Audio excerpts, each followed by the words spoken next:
किसी ने बड़े कमाल की बात कही है कि अगर आप खुश रहेंगे तो खुशियां आपके पास आएंगी, अगर आप दुखी रहेंगे तो दुख आपके पास आएगा।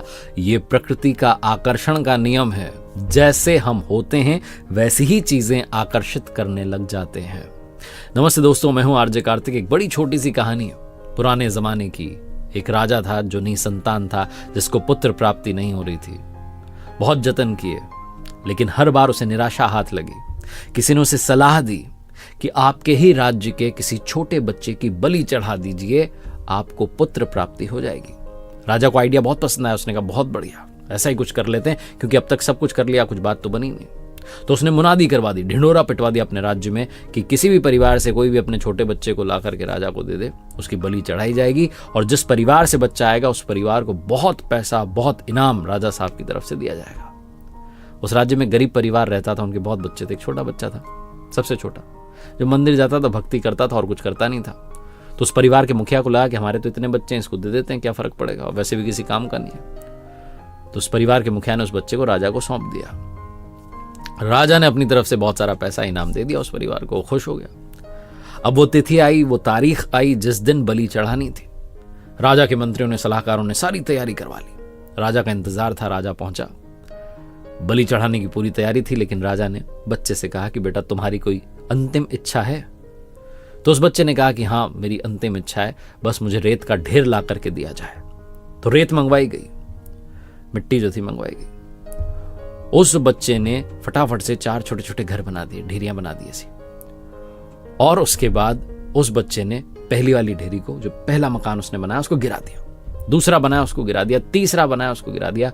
और चौथे के सामने हाथ जोड़ करके बैठ गया, आंखें बंद की, प्रार्थना की, और उसके बाद बोला राजा से कि अब मेरी बलि चढ़ा दो, जो करना है कर लो।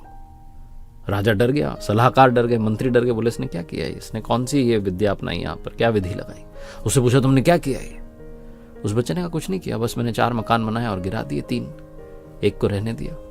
राजा ने पूछा तुम क्या चाहते हो, मेरा सर्वनाश हो जाए? तुम ये चाह रहे हो कि तुम्हारी बलि के बाद मैं भी खत्म हो जाऊं? बच्चे ने कहा नहीं, मैं किसी का बुरा नहीं चाहता। जो 3 मकान मैंने गिराए, पहला मेरे माता पिता का था, उनकी जिम्मेदारी थी मुझे बचाना, लेकिन उन्होंने तो पैसों के लिए मुझे बेच दिया, तो उस मकान को गिरा दिया। दूसरा मेरे सगे संबंधियों का था, रिश्तेदारों का था, उनकी जिम्मेदारी थी कि मेरे माता पिता को बुद्धि दें कि मुझे ना बेचें, लेकिन उन्होंने भी कुछ नहीं कहा, उनका भी मकान गिरा दिया। तीसरा मकान आपका था राजा साहब, आपका तो सबसे बड़ा कर्तव्य है प्रजा की रक्षा करना, और आप मेरी बलि चढ़ाने चले हो, आपका भी गिरा दिया। चौथा वाला तो मेरा मंदिर है, मेरे परमात्मा का, अब उन्हीं से मेरी जो है आशा बची है। उनसे मैंने कहा कि अब जो होगा आप देख लेना, मैं आपकी शरण में हूं। राजा की आंखें खुल गई। उसे ये रियलाइज हुआ, महसूस हुआ कि कहीं ऐसा ना हो कि इसकी बलि चढ़ाने के बाद भी बेटा प्राप्त नहीं हुआ तो क्या करूंगा।